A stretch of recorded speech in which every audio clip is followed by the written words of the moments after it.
right, good afternoon.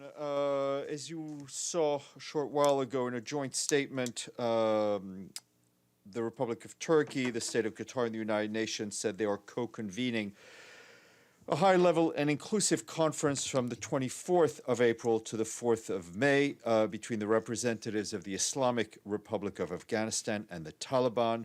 Turkey will be hosting the conference in Istanbul. The statement said that the co-conveners are committed to supporting a sovereign, independent, and unified Afghanistan. It adds that the overriding objective of the Istanbul Conference on the Afghanistan Peace Process is to accelerate and complement the ongoing intra-Afghan negotiations in Doha on the achievements of a just and durable political settlement. Participation in the conference and its agenda have been the subject of extensive consultations with the Afghan parties. The conference will focus on helping the negotiating parties reach a new set of shared fundamental principles that reflect an agreed vision for a future Afghanistan, a roadmap to a future political settlement, and of course an end to the conflict.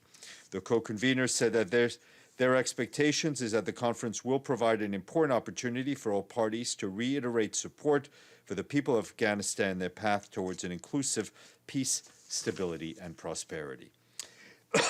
This morning, the Special Representative Secretary General for Kosovo, Zahir Tanin, briefed the Security Council via video link. He said the strong desire for change expressed in Kosovo's recent elections.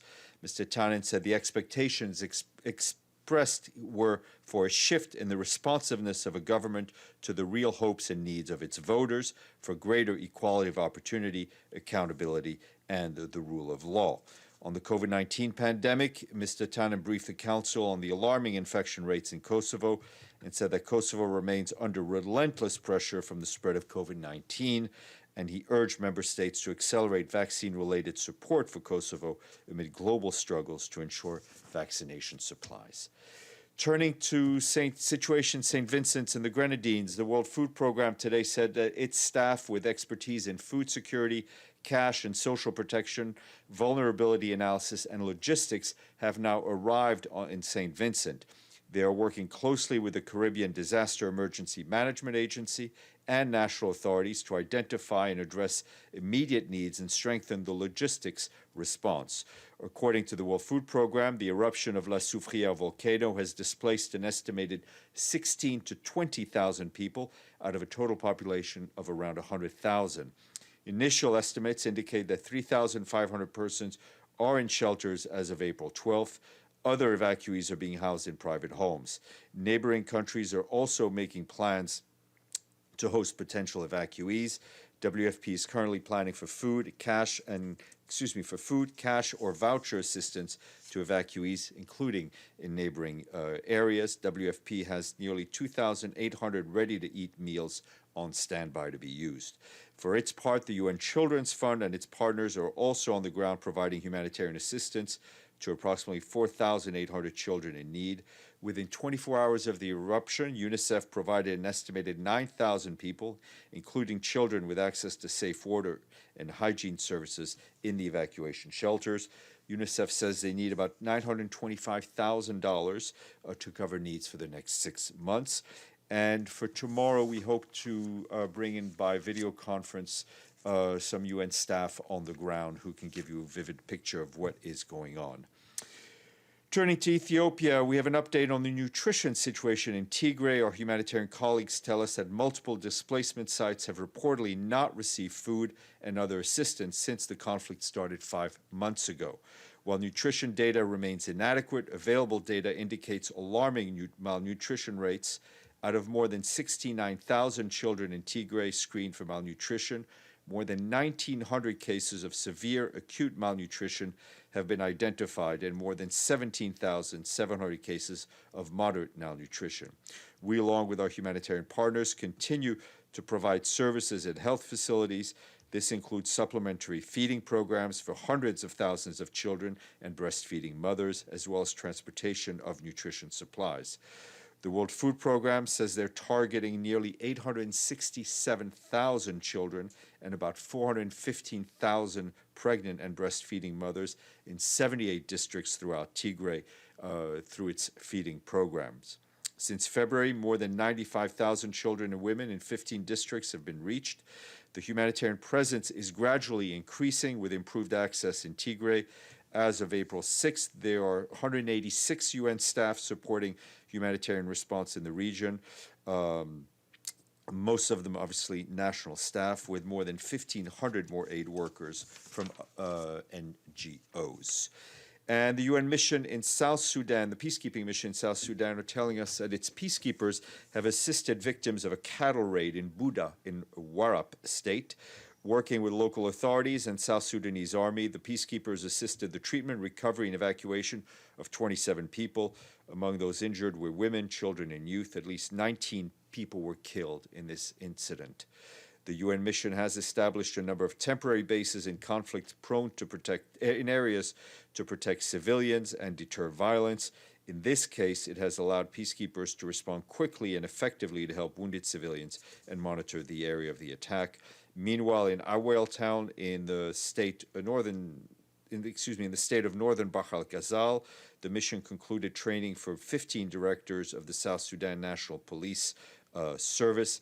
The training focused on crime prevention, human rights, including in relation to children, and the role of the police in protecting and promoting rights of detainees. And we have an update on the situation in El Geneina in Sudan's West Darfur. UNHCR tells us that following intercommunal clashes that we spoke about a few days ago, 1,900 people have sought refuge in Chad. El Geneina is only 20 kilometers from the Chadian border.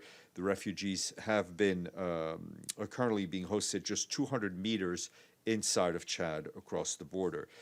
The agency says conditions on the ground are dire, with displaced families staying in the open, barely any protection from the elements in an area where temperatures can rise up to 40 degrees Celsius during the day. Food and water are also urgently needed. The UNHCR, along with government counterparts and partners, humanitarian partners, are on the ground to coordinate the response. Priority is to relocate the refugees to a safer place where essential assistance and access to health care can be provided, and quarantine measures for COVID can also be implemented. And in Mozambique, the UN Children's Fund warned that Cabo Delgado region is facing a large and likely long-lasting humanitarian situation.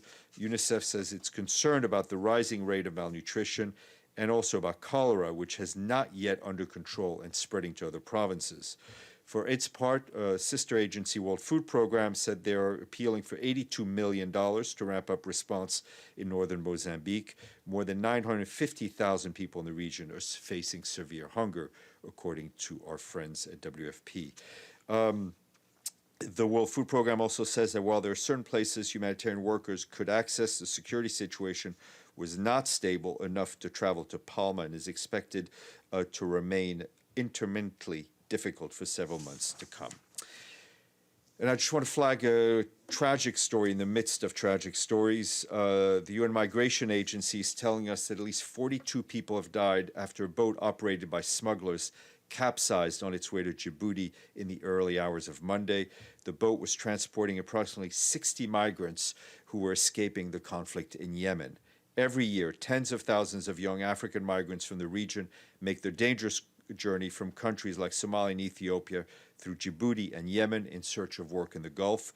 The pandemic is forcing many of them to turn back due to widespread border closures that have reduced access to Gulf states. It's unknown what caused this vessel to capsize.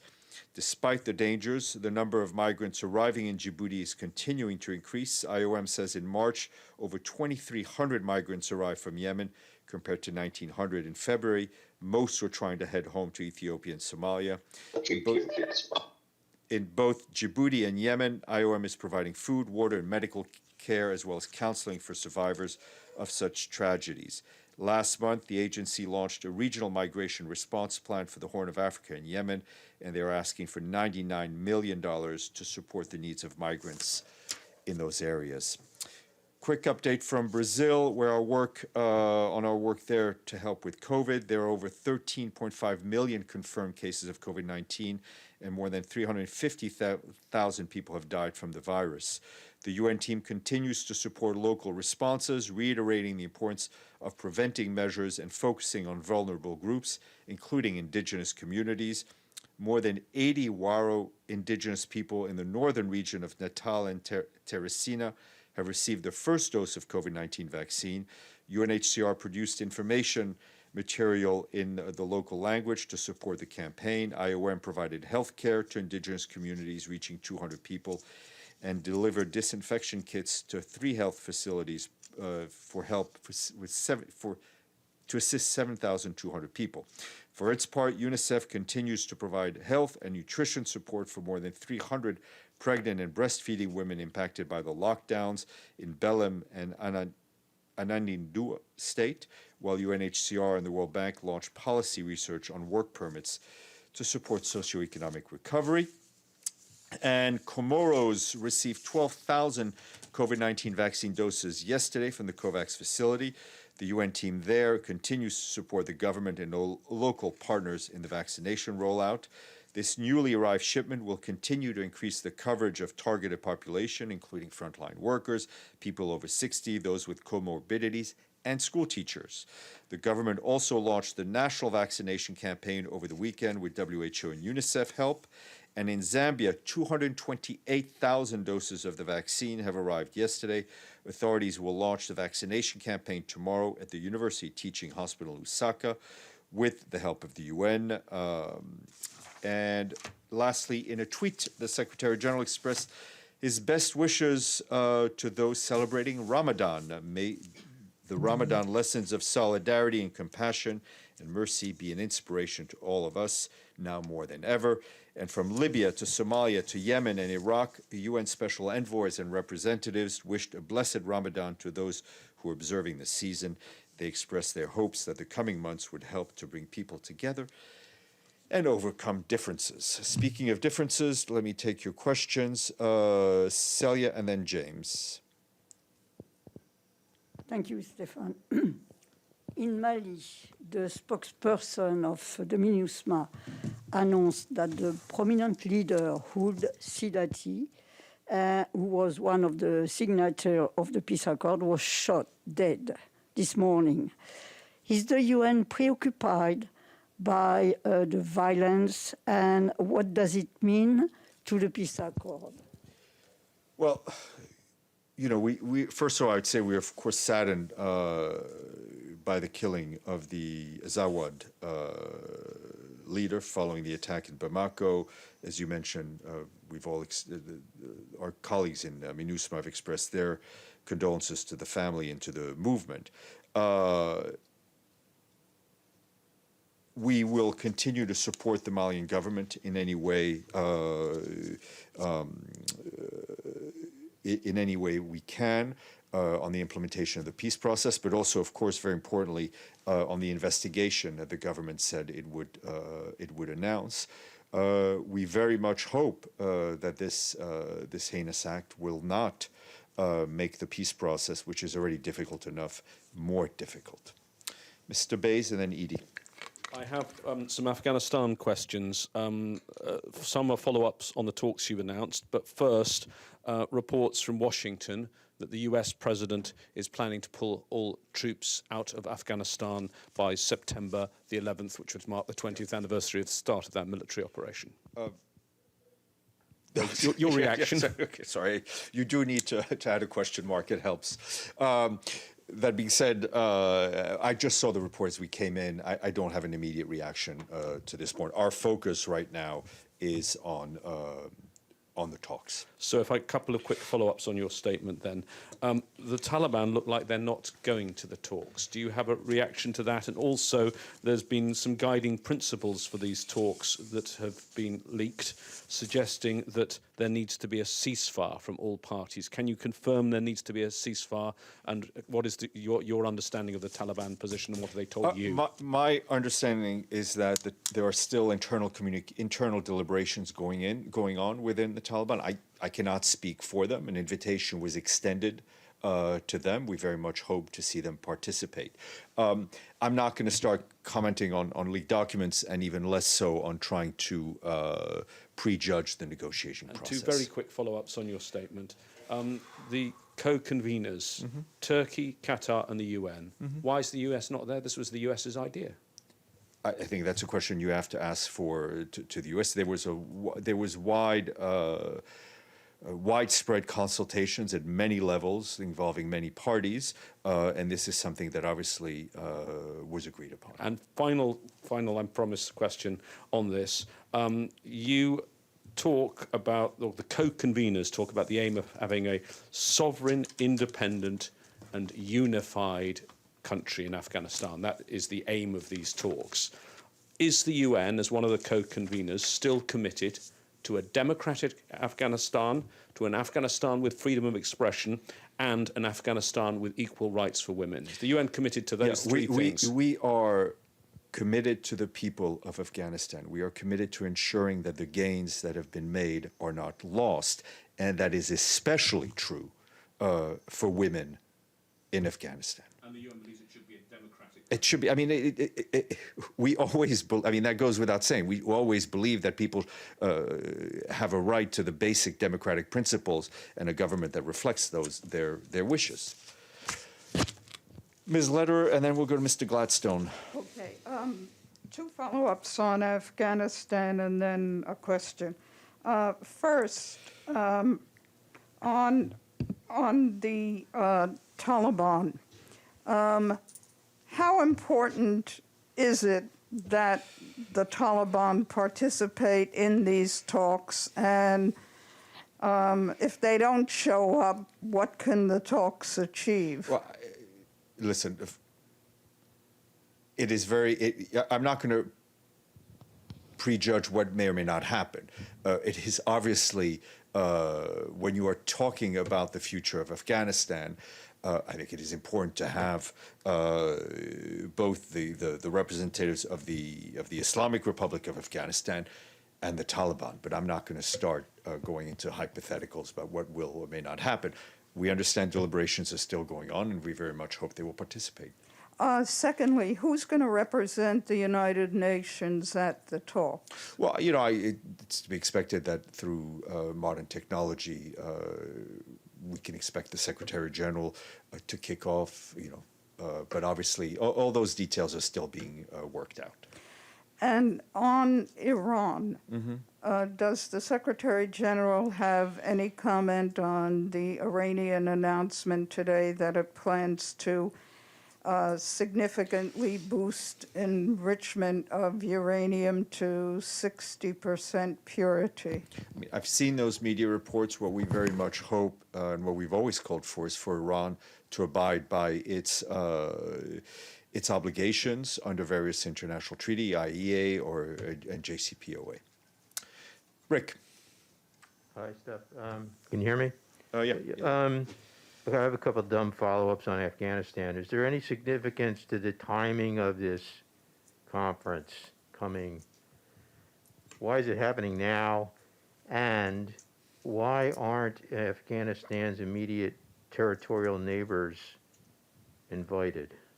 I mean, a large number of people were invited. We hope to be able to share the invitation list soon. In terms of the timing, I mean, I think we've all seen there were a number of different initiatives in the last few weeks and months, and we have a coalescing around this date. Sorry, go ahead, please go I ahead. have one other totally unrelated question. Can you update us on what's happening, if anything, to replace the Guernica tapestry outside the Security Council? Is there some effort underway to find another version of the tapestry or some other piece of art to adorn the wall? You know what? At this point, I would just say that we remain in touch with the Rockefeller family. Maria Krenova, welcome back. It's nice to see you back. It's nice to be back. Thank you, Stéphane. Hi, everyone. So I actually have 3 questions, I think. On Security Council meeting today, you didn't mention that it was stopped at some point because of symbols and flag or on the background of Kosovo's representative. So I wonder what's the Secretariat position on the rules for this new format of VTC Security Council meetings and on background for these meetings. And I will have a couple more questions. Okay, it's a very good question. I didn't mention it because I wasn't aware. I wasn't following it live.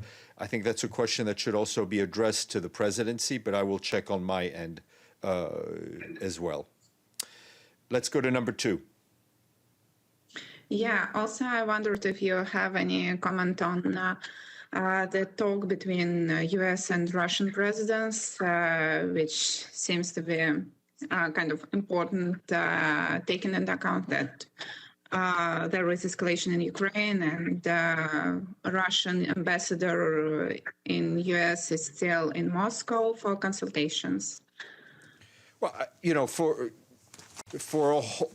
a whole host of reasons, I think it is extremely important for the work that goes on here in the UN on peace and security, that there be a open and positive dialogue between Moscow and Washington and two permanent members of the Security Council. So we would support any dialogue between the two.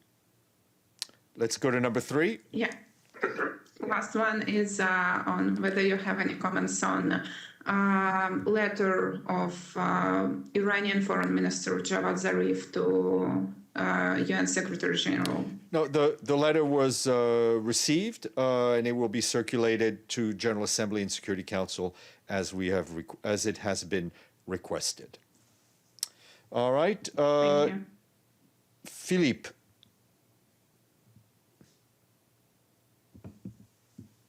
Thank you, Stéphane. I think James was before me. Anyway, Go ahead. I give you a free pass. Don't worry about me, guys. Don't worry about me, guys. Edie and James both asked my question. All right. I'm glad of the global cooperation here. Yeah. I'm going to ask my question. It's a follow-up to Eddie question, in fact. I just want to be sure to understood the conference of Afghanistan would be virtual or in person. And I understand that, yeah, go ahead. No, go ahead. So I want first to understand if it's virtual or in person. You say that Secretary General can attend at the beginning or at the end. So same question, it would be virtual or in person. And also the representation of UN, because you have 2 special envoys for Afghanistan. Who is going to represent UN at this conference? I mean, during the 15 days. That detail I will be able to share with you a bit later. And in terms of virtual, I assume there will be some people physically in Istanbul, and others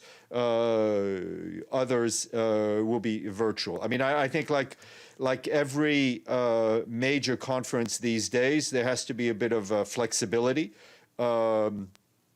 And sometimes, despite the best planning, people are not able to travel. So I have no doubt that our gracious Turkish hosts have made arrangements to be flexible. So hybrid meeting. That's the operative word for our lives these days. Okay, Abdelhamid. Thank you, Stéphane. I want to follow up with a question I asked you yesterday about an attack committed by Israel against Syria and another against Iran. And you said in your statement, we call on all parties to observe restraint. My question, is that a fair characterization of the situation when there is a clear-cut aggressor and the other party is a victim of aggression? When you say we call on all parties for restraint, aren't you qualifying between or equating between aggressor and the party that received aggression?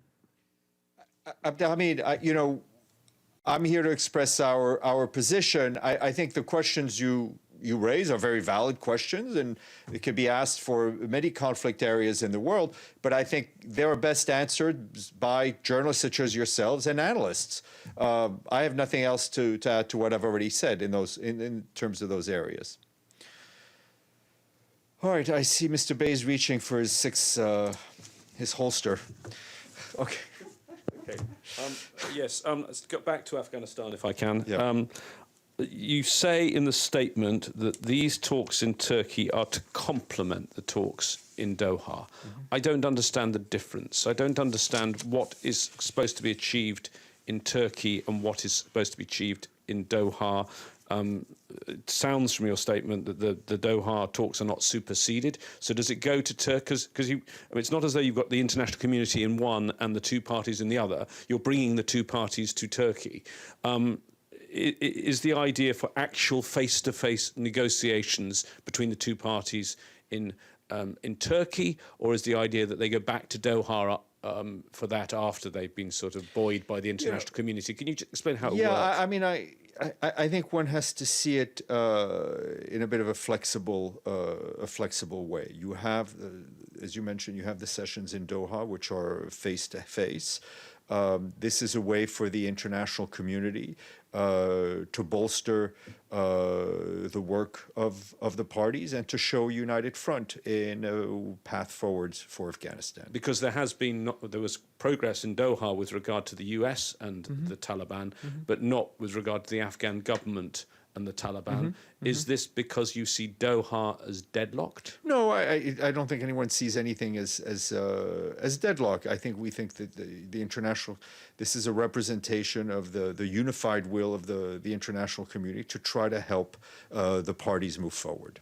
On one very different question, on vaccines, fresh concern about vaccines in the US, concern in Europe about AstraZeneca, Johnson & Johnson. Yeah. I know it's not the SG's job to weigh in on which vaccines are safe, but it is his job for the public messaging that you want as many people vaccinated as possible. How worried is he that the current health concerns around the world about different vaccines are going to stop or reduce vaccine take-up? Well, I think the concern is not so much about what is coming out of medical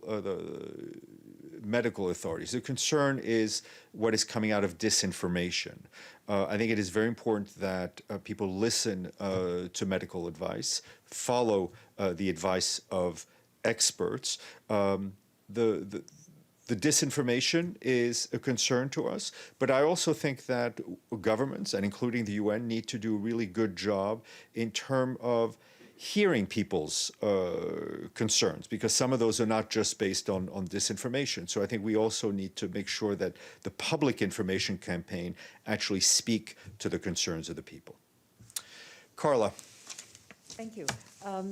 Just returning to famous Guernica, you had mentioned that there are ongoing conversations with the Rockefeller family. Does that mean there's some hope that the great painting of tapestry may be returned? Hope is my middle name. All right. On that note, I don't think you're getting a PGA briefing, and we shall see each other mañana.